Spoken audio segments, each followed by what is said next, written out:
বরগুনায় dengue আক্রান্ত এক নারীর মৃত্যু হয়েছে। প্রতিদিনই বরগুনা জেনারেল হাসপাতালে বাড়ছে ডেঙ্গু আক্রান্ত রোগীর সংখ্যা। 24 ঘন্টায় 15 জন ডেঙ্গু রোগী হাসপাতালে ভর্তি হয়েছেন। এ নিয়ে বর্তমানে 35 জন ডেঙ্গু রোগী হাসপাতালে চিকিৎসাধীন রয়েছেন। এর মধ্যে শিশুর সংখ্যা 12 আর নারী আছেন 17 জন। ডেঙ্গু আক্রান্তদের মধ্যে এক নারীর মৃত্যু হয়েছে বলে জানিয়েছে হাসপাতাল কর্তৃপক্ষ। 250 শয্যার এই হাসপাতালে ডেঙ্গু ওয়ার্ডে পর্যাপ্ত শয্যা না থাকায় রোগীদের মেঝেতে থাকতে হচ্ছে। সেই সাথে হাসপাতালে চিকিৎসক সংকটও রয়েছে। বরগুনা জেনারেল হাসপাতালে আছেন সহকর্মী শাহ আলী, তার কাছে জানবো সবশেষ তথ্য। শাহ আলী, হাসপাতালে চিকিৎসাধীন অন্যান্য রোগীর অবস্থা কেমন এবং এডিস মশা নিধনের কর্তৃপক্ষের কোনো উদ্যোগ দেখেছেন কি? Walton washing machine, simplifying life with hassle-free washing. Narsingdi গত 24 ঘন্টায় বরগুনা জেনারেল হাসপাতালে আমরা দেখছি এক নারীর মৃত্যু হয়েছে। তার বাড়ি বরগুনা সদর উপজেলার ৭ নং ধলু ইউনিয়নের লেমুয়া গ্রামে।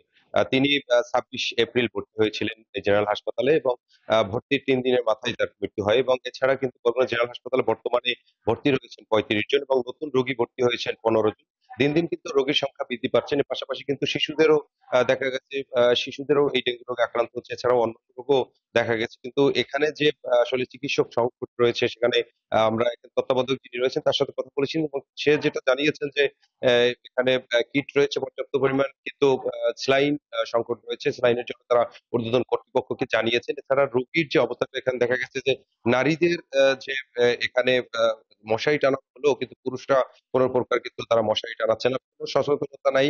এছাড়া দেখা গেছে যে এই যে মেঝেতেও অনেকের ঠাঁই হয়েছে পর্যাপ্ত পরিমাণ সিট না থাকার কারণে আবার অনেকে দেখা গেছে যে আ এখান থেকে আবার অন্যত্র উন্নত চিকিৎসার জন্য বরিশাল চলে যাচ্ছেন।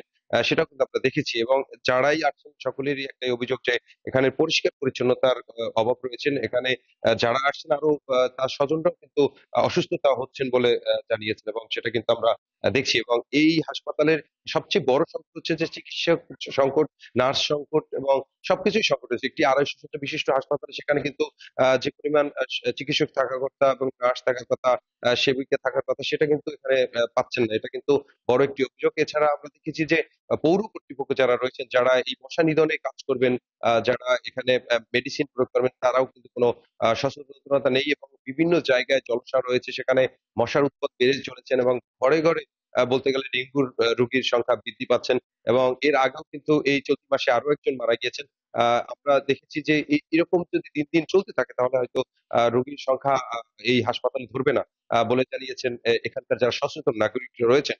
এছাড়া আমরা দেখেছি যে এখানের যে পরিবেশ বিশেষ করে ডেঙ্গু রোগের যে ডেঙ্গুর যে ওয়ার্ড গুলো রয়েছে সেই ওয়ার্ড গুলোর আশেপাশের যে নোংরা পরিবেশের সাথে কিন্তু আরো মশার আ উৎপাত বেড়ে চলছে। এখানে যারা স্বজনরা আসেন তারাও বলেছেন যে তারা সুস্থ রোগী দেখতে আসে, অসুস্থ রোগী দেখতে এসে তারাও অসুস্থ হয়ে যাচ্ছে সেটাও কিন্তু জানিয়েছেন। এছাড়া আমরা দেখেছি যে এর পাশাপাশি যে শিশু রোগী যারা শিশুরা রয়েছে সেই শিশুদেরকেও আ অন্যান্য রোগেও কিন্তু তারা আক্রান্ত হচ্ছেন। এই ছিল বরগুনা জেনারেল হাসপাতাল থেকে আমার কাছে সর্বশেষ তথ্য। নৌশীন। বরগুনা থেকে জানাচ্ছিলেন সহকর্মী শাহ আলী।